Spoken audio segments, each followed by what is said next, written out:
Con la llegada de las redes sociales como Instagram y Facebook y las famosas selfies, parece ser cada vez más importante lucir bien frente a la cámara, o al menos así se piensa. Este y otros factores podrían ser una motivación para realizarse procedimientos como las cirugías plásticas, los cuales han sido considerados en aumento en el último tiempo.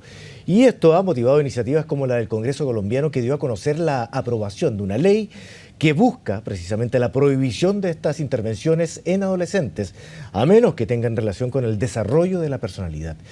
Estamos aquí con el cirujano plástico Roberto Prado para conversar sobre la implicancia de estas operaciones estéticas en menores de edad. Doctor, gracias por acompañarnos. Hola, ¿qué tal? Buenas tardes. Muy buenas tardes. Bueno, estábamos describiendo parte del problema que se ha hecho común ya con la intervención de un gobierno, de un parlamento en Colombia por el aumento sustancial de este tipo de casos. ¿Cómo estamos en Chile? ¿Hay algún estudio al respecto? La verdad es que no. Lamentablemente no hay cifras en Chile en cuanto a la cantidad de cirugías plásticas que se realizan ni cuántas son en menores de edad. Claramente no tenemos nivel de desarrollo, por así decirlo, en el tema de cirugía plástica como en Colombia, como en Estados Unidos, como en Venezuela, que es mucho más parte de la cultura y mucha más gente, digamos, se opera todo el tiempo. Pero el hecho que hayan llegado a tener que hacer una ley, claramente es una situación que lleva a preocupación, porque Chile siempre va un poco atrás, pero inevitablemente va copiando todo ese tipo de conductas sociales, por así decirlo. Es la tendencia, entonces. Así es. Ahora, uno podría esperar aquí una familia detrás, apoyando a esos jóvenes, advirtiendo sobre lo poco que implica personalmente un cambio estético, a menos que, como decíamos en la presentación, sea algo relevante para un problema de personalidad. Bueno, la verdad es que probablemente la mayoría de las familias sí cumplen un rol como el que tú mencionas, pero obviamente hay algún número de niños que probablemente se crían muy solos, que su único contacto social es a través de las redes sociales, entonces su única interacción es esa. Entonces por eso se preocupan tanto por su imagen en las selfies, cuando los etiquetan en alguna foto grupal. Y obviamente viéndose en una foto los detalles, los mal dicho defectos se pueden magnificar y ser más evidentes para ellos. Y por eso han empezado a llegar buscando corrección a veces a cosas muy casi imperceptibles. ¿Qué tanto, por ejemplo? Como para tener un ejemplo y advertir a la familia. A ver, llegan por problemas, según ellos, por deformidades en las orejas que no existen, que no son tales, por narices muy grandes que tampoco son reales, o sea, muchas veces son defectos prácticamente casi solo en la mente de estos niños, de estos jóvenes. Y a veces son características genéticas familiares, de hecho, ¿no? No, por supuesto, muchas veces... Lugares de origen y cosas así, que son un orgullo para muchos, ¿no? No, claro, los rasgos étnicos obviamente son una razón de orgullo, debieran ser una razón de orgullo y no para avergonzarse y pensar en cambiarlo. Ahora, estábamos hablando del rol que la familia puede jugar ahí. Usted me dice, doctor, que lo juega muchas veces, pero también hay otro rol que es el profesional, ¿cierto? La autorregulación de los doctores, de los médicos en ese sentido. ¿Se cumple? Yo creo que sí. El tema es que hay muchos médicos que ejercen, por así decirlo, la cirugía plástica sin ser cirujanos plásticos, sin tener los estudios que corresponden para eso. En la preparación de un cirujano plástico, obviamente que todos esos temas éticos se refuerzan y obviamente uno está de alguna manera preparado para aconsejar a estos jóvenes, para aconsejar a los papás, para orientarlos. Pero hay mucha gente que está fuera de este ámbito y que lamentablemente ve todo este tema casi solo como una cosa comercial. O sea, es re fácil entonces para alguien que está obsesionado con la idea, entonces vámonos a otro doctor. Exactamente, siempre va a encontrar a alguien que esté dispuesto a hacerle la cirugía que requieren. Aprovecho a hacer un llamado en ese sentido. Sí, está el rol del colegio médico, ¿no? Porque si hay gente que no es cirujano plástico, eso es grave, ¿no? Que está ejerciendo el rol de cirujano plástico a la vez, o son profesiones asociadas donde tiene la posibilidad de ejercer este tipo de operaciones. Se da un poco las dos cosas. Lamentablemente en Chile no hay una ley de especialidades médicas. Es muy difícil controlar la actividad de todos los médicos.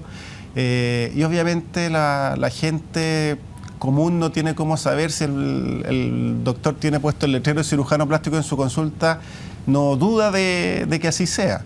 Y por eso es importante que se informen. La verdad es que es bastante fácil en este momento con internet. Existe el sitio de la Sociedad Chilena de Cirugía Plástica, donde pueden consultar todos los médicos que son miembros de la sociedad. Y existe una corporación que es del gobierno, que es CONASEM, que es la que certifica efectivamente que el que dice ser de tal especialidad efectivamente haya cumplido con todos los requisitos para hacerlo. Los médicos de la Sociedad Chilena entonces de Cirugía Plástica no solamente están acreditados para brindar un servicio que con responsabilidad, sino además están en condiciones de orientarse a la familia y a este cabro también, porque, o niña que quiera realizarse el cambio, ¿no? Así es, por supuesto. Hay que diferenciar también, hay casos que efectivamente ameritan algún tipo de intervención. Hay casos bien dramáticos de niños que afectados por bullying en sus colegios, con trastornos de personalidad a veces graves, con problemas de autoestima, y que apoyados, digamos, incluso con terapia psicológica, no son capaces de superarlo y que vienen efectivamente para conseguir una cirugía que les ayude a mejorar su autoestima. Ahora, en algunos casos puede ser una delgada línea. ¿Cuándo se considera un caso que está afectando la autoestima y cuándo efectivamente es una cosa de estética solamente para presentarse ante su mundo social de una forma determinada? A ver, es cierto, es una línea muy delgada. Obviamente siempre hay grises, digamos, en toda la gama de las posibilidades, pero básicamente yo te diría cuando efectivamente se trata la cirugía de mejorar alguna, o sea, ¿cómo decirlo?, de corregir alguna, entre comillas, deformidad que se aleja, digamos, de la normalidad, correspondería, digamos. Lo otro, mejorar un rasgo que es normal, que está dentro de la normalidad, y lo que se busca solo es mejorarlo, probablemente eso ya sea más una cosa estética. Perfecto. Doctor, estábamos hablando que en Colombia hubo una necesidad de legislar al respecto, y usted me señalaba que en Chile seguimos tendencia, no es el mismo fenómeno. Además son países que generalmente han tenido una mayor preocupación estética que la que ha tenido Chile, pero Chile es un país donde está cambiando la identidad también. Hay más migrantes, están entrando diferentes tendencias, estamos abiertos al mundo y por lo tanto la posibilidad de que eso ocurra es más cierta que antes, ¿verdad? En ese sentido, las recomendaciones que estábamos dando a la familia, a los colegios, a la sociedad, los colegios, por ejemplo, ¿qué rol tienen que jugar los colegios donde está el centro de la actividad social de los alumnos en un momento determinado, de los jóvenes en un momento determinado? Bueno, el tema de los colegios claramente es el tema educativo, reforzar el tema de prevenir el bullying, obviamente que es lo más importante. Mi impresión es que la gran mayoría de los colegios está en esa línea.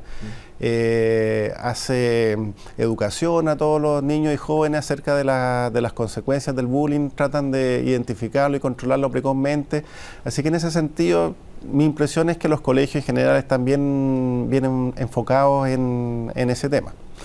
La otra cosa importante obviamente son las familias. Obviamente las mismas familias son importantes, no acceder a cualquier capricho de sus hijos, digamos, para muchas veces compensarlos por la falta de tiempo, la falta de preocupación que tienen por ellos, por la misma actividad, el mismo trabajo, etcétera. Y en tercer lugar, obviamente, la labor de los médicos, de orientar, digamos, desde los pediatras, digamos, cuando son niños, digamos, darles a entender que a veces alteraciones pueden ser hermosas de algún modo también y no implicar, digamos, una cosa que los menos cae. Sí, positivas y que van a significar una característica individual, de individualidad de cada uno, que lo que se busca también durante un periodo de la adolescencia. Así es. Doctor, le quiero agradecer por esta conversación con nosotros. Por supuesto que queda mucho más para ahondar en este tema y tiene muchas raíces que no tienen nada que ver con la medicina solamente, sino sociales para tratar. Le agradezco nuevamente. Muchas gracias. Le agradezco a usted la oportunidad. Adiós.